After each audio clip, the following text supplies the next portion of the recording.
Salut, aujourd'hui on va faire la routine de Andrew Huberman qui tient en 4 points. Je viens de me lever et on est parti. Donc je commence par aller prendre la lumière du jour. Mais ça, je t'explique juste après. Allez go, on est parti prendre un peu la lumière du jour. Bon, comme tu peux le voir, il fait actuellement nuageux.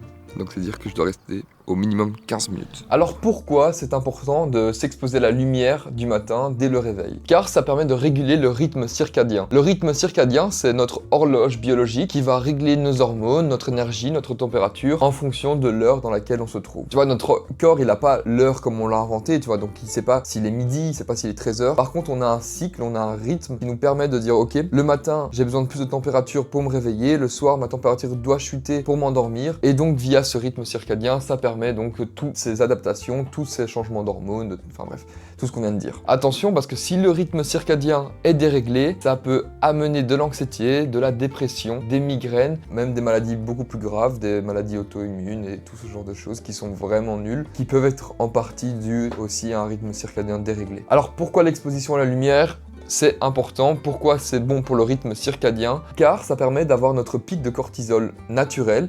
Le cortisol, c'est l'hormone du stress. Le stress n'est pas mauvais en soi. C'est le stress chronique qui est pas bon. Car dans ce cas de figure, le stress, il est essentiel à notre réveil. Si on n'a pas de stress à notre réveil, on va juste être mou parce que on peut pas se réveiller en fait. C'est le stress, c'est un pic de cortisol qui crée donc notre réveil. Et donc ce pic de cortisol permet de régler notre rythme. Aussi, l'exposition à la lumière, ça va améliorer notre humeur et ça améliore notre concentration. Si on veut faire des mouvements, si on veut faire du sport pendant cette heure-ci, marcher, mais moi je vais faire le sport juste après, un petit peu d'activation. Et ça c'est à l'intérieur, donc on va respecter le protocole, c'est-à-dire on reste 15 minutes dehors et j'ai mis le chrono. Et ça tombe bien, là, la chose qu'on doit faire aussi, c'est un petit peu d'exercice. Donc moi j'ai combiné le fait d'être à la lumière du jour avec un exercice doux pour réveiller le corps, pas commencer à se l'arracher. Et donc on va faire un petit footing de 15-20 minutes, ça va faire du bien. En plus j'avais besoin un peu de faire un peu de F. Je vais lancer la montre et on sera parti.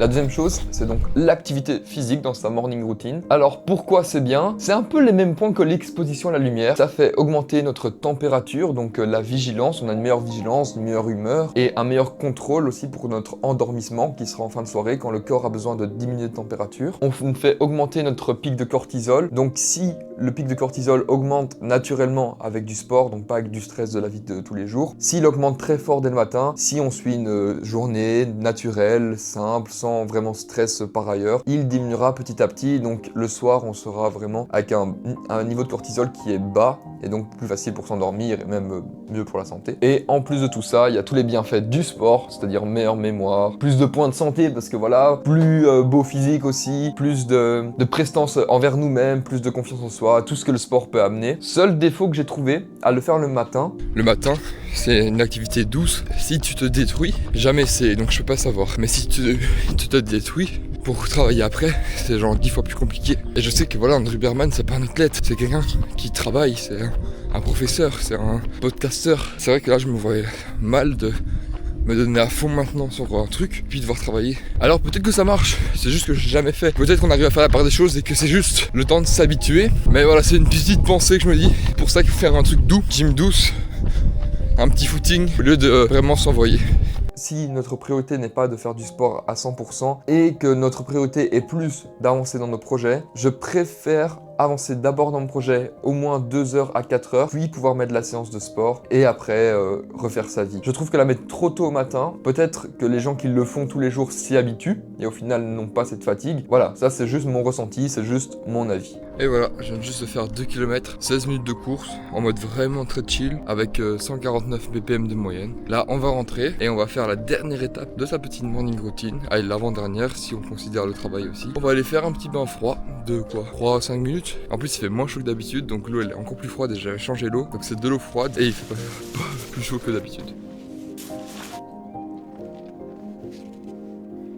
Donc pourquoi? Parce que c'est un peu la même chose qu'il recherche pour toutes les autres choses qu'il fait, c'est-à-dire l'exposition à la lumière, l'exercice, l'eau froide aussi c'est pareil, augmentation de la température corporelle. Ça peut paraître contre-intuitif mais c'est pas... En vrai non pas tellement parce que quand tu rentres dans l'eau froide, le corps doit se réchauffer pour garder l'homéostasie. L'homéostasie c'est-à-dire garder l'équilibre. Donc quand tu as trop chaud, ton corps se refroidit en transpirant, quand tu as trop froid, il se réchauffe en gigotant, tu vas en bougeant, en faisant des micro-contractions. C'est l'homéostasie, donc c'est garder un équilibre. Et tout ça c'est les mêmes points que pour l'exposition à la lumière. lumière, l'exercice, donc voilà, je vais pas me répéter. Sinon, ce qui est bien aussi, c'est l'augmentation de plus de 255% de la dopamine. Et ça, pour l'humeur et pour le focus, foncez, allez-y, parce que c'est énorme, 250% d'augmentation de la dopamine. Tu seras toute la journée, pendant 1 à 2 heures, voire 3 heures, de meilleure humeur. Tu seras aussi de plus focus, tu seras vraiment beaucoup plus concentré sur les tâches qu'il faut, et tu seras moins apte à te distraire aussi. Bien sûr, moins apte ne veut pas dire que tu ne l'es pas. Tu peux le faire, il y a toujours la volonté, il y a toujours nous-mêmes qui contrôlons nos actions. Sinon, voilà, 2 petits points en plus. On a une augmentation du système sanguin. Vu que le corps doit se réchauffer, il doit envoyer plus de sang pour réchauffer notre corps. Donc, il va améliorer le système sanguin, le système immunitaire aussi, et une réduction du stress, car quand tu es dans l'eau, c'est un grand stress pour ton corps, le fait d'être dans du froid. Donc, une fois que tu te retires, il libère énormément noradrénaline, c'est pas facile à dire, donc ce qui va nous rendre de meilleure humeur, qui va surtout réduire le stress, et voilà. Là, habituellement, là, je suis en train de préparer mon café. Mais comme je t'ai expliqué, je peux pas le faire maintenant parce que je dois le délayer de 1h30.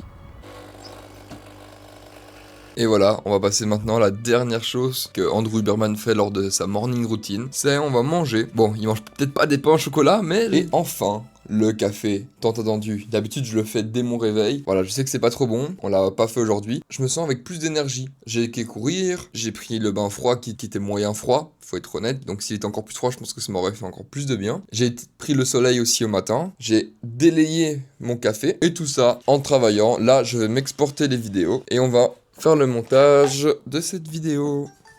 Alors pourquoi? Donc au fil de la journée, on va avoir une accumulation d'adénosine. L'adénosine, c'est ce qui nous permet d'avoir la sensation de fatigue. Donc le café, si on le prend au matin, lui, il va bloquer les récepteurs d'adénosine. Et donc, on va avoir un énorme crash l'après-midi. On va reprendre un café, et puis on va revoir ce crash, on va reprendre un café, et en fait, on va donc totalement réduire en miettes notre sommeil. Donc on peut rentrer dans une boucle vicieuse, et c'est pour ça qu'il préconise de ne pas le faire. Et aussi que si on le prend après 1h30, le crash est beaucoup moins puissant que si on l'aurait pris direct au réveil. Et seconde chose, pourquoi c'est important de ne pas prendre son café dès le réveil, ou du moins ne pas prendre que du café, c'est que le réveil est égal à pas d'eau. Donc on est déshydraté, c'est normal, on n'a pas bu pendant 8 heures normalement. Et donc on est déshydraté, il faudrait s'hydrater. Le café, ça déshydrate, ça n'hydrate pas, ça déshydrate. Donc ça veut dire qu'on est encore plus déshydraté. Et ça va un peu bousculer tout ce qui est à l'intérieur de notre corps. Donc c'est recommandé de juste prendre de l'eau, voire avec des électrolytes. Mais en vrai, de l'eau, ça suffit. Tu bois assez d'eau,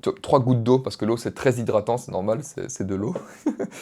Et donc voilà pourquoi il retarde son café. Bien sûr, j'aimerais mettre un petit disclaimer sur tout ce que je t'ai raconté, c'est que va aussi te renseigner par toi-même. Je suis comme le message que tu vois en dessous de ChatGPT. Lucas peut se tromper, donc allez vérifier vos infos. Normalement, ce que je t'ai dit est bon. J'ai vérifié mes infos, donc a priori, ce serait bon. Mais ne me fais pas confiance à 100%. Si tu as un doute sur quelque chose, n'hésite pas à mettre un commentaire et surtout d'aller vérifier par toi-même. Ça reste de la vulgarisation, donc voilà, je n'ai pas été dans les détails, surtout que je ne connais pas tous les détails non plus. Donc voilà, c'est normal que les choses peuvent paraître des fois un peu simplistes. Mais en tout cas, voici la morning routine de Andrew Huberman.